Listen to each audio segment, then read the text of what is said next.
Salam alaikum wa rahmatullahi ta'ala wa barakatuh. L'histoire d'aujourd'hui concerne trois individus, l'aveugle, le lépreux et le chauve. À l'époque, Allah Azza wa Jalla a voulu mettre à l'épreuve trois personnes des Banu Israël. Donc parmi ces trois personnes, il y avait un lépreux, un chauve et un aveugle. Pour les éprouver, Allah subhanahu wa ta'ala va leur envoyer un ange. L'ange se rendit auprès du lépreux. L'ange lui dit: que désires-tu le plus au monde? Le lépreux dit: une belle peau et un beau teint. Les gens sont écœurés lorsqu'ils me voient. Imaginez-vous. L'ange ayant passé sa main sur cet homme, les taches de la lèpre disparurent. L'ange lui dit: quel bien préfères-tu? Le lépreux dit: les chameaux. Il reçut alors une chamelle à terme. L'ange lui dit: que ta chamelle soit bénie. C'est-à-dire qu'elle va donner beaucoup de petits. Puis l'ange se dirigea ensuite vers le chauve. L'ange lui dit: que désires-tu le plus? Le chauve dit: avoir de beaux cheveux et ne plus connaître la calvitie. Ça lui procurait une gêne. L'ange passa alors sa main sur sa tête et celle-ci se recouvrit immédiatement d'une belle chevelure. Ensuite l'ange lui dit: quel bien préfères-tu?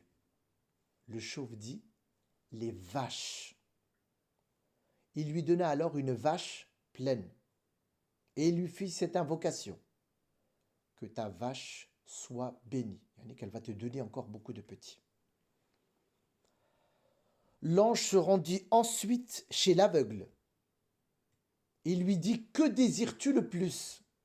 Évidemment, l'aveugle lui dit: qu'Allah me rende la vue pour que je puisse voir les gens. L'ange passa alors sa main sur les yeux de l'aveugle. Et Allah subhanahu wa ta'ala lui rendit immédiatement la vue. Et l'ange de lui dire: quels sont les biens que tu préfères le plus? L'aveugle dit: les moutons. Il lui donna alors une brebis et son petit. Les bêtes de chacun se reproduirent, si bien que le premier posséda un immense troupeau de chameaux, le deuxième possédait un immense troupeau de vaches et le dernier un immense troupeau de moutons. Suite bien sûr à l'invocation que l'ange avait fait en leur disant qu'Allah te bénisse dans ses biens. Quelque temps après cela, l'ange revint auprès de ces personnes. Il est apparu au premier, qui était le lépreux, et il est venu sous la même apparence qu'il avait auparavant. L'ange dit: je suis un misérable voyageur, sans un sou.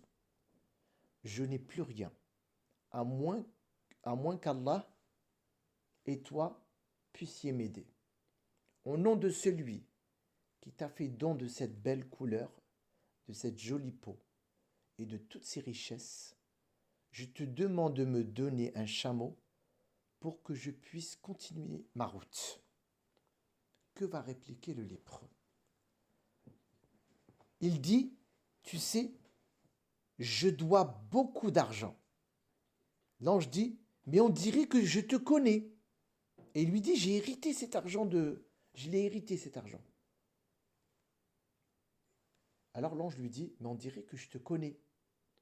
Ne serais-tu pas ce lépreux à la vue de laquelle les gens étaient écœurés, ce pauvre qu'Allah a enrichi?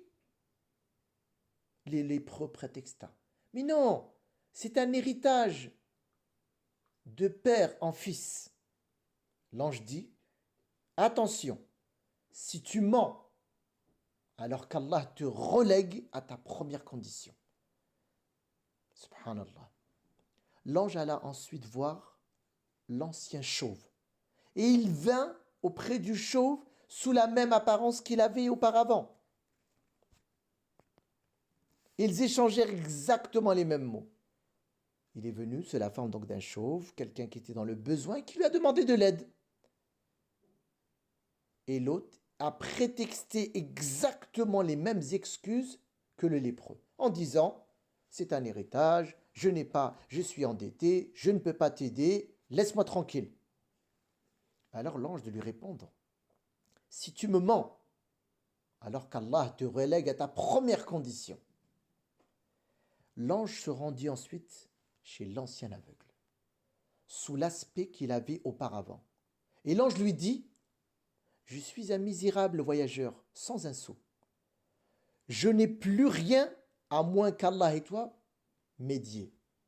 Au nom de celui qui t'a rendu la vue, je te demande de me faire don d'une brebis pure, que je puisse continuer ma route. » L'aveugle dit, subhanallah, contrairement aux deux précédents, j'étais aveugle, puis Allah m'a redonné la vue.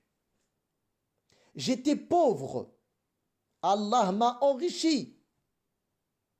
Prends donc ce que tu veux. Je jure qu'aujourd'hui, quoi que tu prennes pour Allah, je ne t'en voudrai pas. L'ange dit alors, garde tes moutons. Vous avez en fait été tous mis à l'épreuve. Allah est satisfait de toi, contrairement à tes deux compères. Parmi la moralité, l'une des plus importantes de cette histoire, subhanallah, si nous savons en tirer des enseignements. Il y a parmi les catégories de gens ceux qui vont bénéficier des biens de ce monde, bénéficier de la santé, bénéficier de l'intelligence, bénéficier de biens matériels, d'enfants, de demeures, etc. Et tous ces biens-là, ils vont dire « je l'ai eu grâce à mon savoir, grâce à mon effort, grâce à mon intelligence. » Et ils oublient Allah dans ces biens-là. Et cela, Allah les met en garde. Il peut reprendre à chaque instant le bien qu'il t'a donné si tu ne sais pas le reconnaître. Et de l'autre côté, tu as celui qui a bénéficié des bienfaits d'Allah, mais qui ne les a pas oubliés, parce qu'il sait que s'il a eu ce bien-là, ça revient à Allah subhanahu wa ta'ala. Allah nous interpelle dans une surah du Coran, où il dit « Alam yajidka yatiman fa'awa » Ne t'a-t-il pas trouvé orphelin, il t'a recueilli? Wa wajaka dallan fahada. Ne t'a-t-il pas trouvé égaré et il t'a guidé? Wa wajadaka ailan fa'aghna. Et tu étais pauvre, mais Dieu t'a enrichi.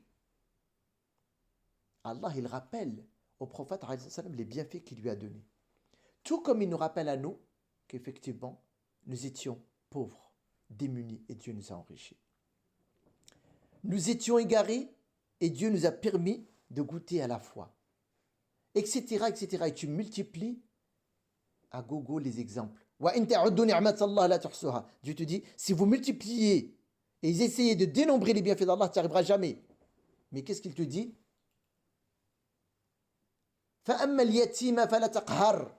Alors quand vient à toi l'orphelin, alors que tu étais orphelin, ne l'oublie pas. Ne le repousse pas. Aide-le. Prête-lui main forte. Donne de tes biens pour lui.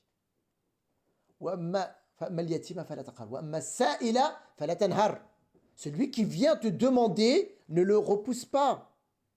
Il vient te demander un savoir utile. N'oublie pas, peut-être avant tu étais égaré. Tu n'avais pas ce savoir, tu n'avais pas cette connaissance. Et celui qui a besoin de toi, tu n'es pas là pour lui donner. Lui tends ta main. Va aider ton frère et ta sœur et enseigne-lui ne serait-ce qu'un verset du Coran. Pour remercier Allah de ce bienfait énorme qu'il t'a donné. Quelqu'un vient te demander assistance, quelqu'un vient te demander de l'aide, tu dois lui prêter main forte.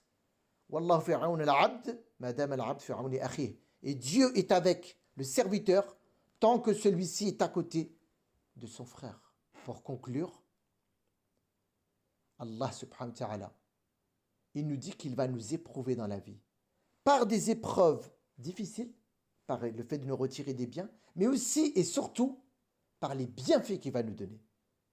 Et il va voir celui d'entre nous qui sera imma shakiran wa imma kafura. Soit tu seras reconnaissant envers les bienfaits d'Allah, soit tu seras ingrat. Et Dieu déteste l'ingratitude. Il déteste plus que tout l'ingratitude et il nous pousse à être reconnaissant. Et la meilleure reconnaissance envers les bienfaits que Dieu t'a donnés, c'est de les partager avec autrui.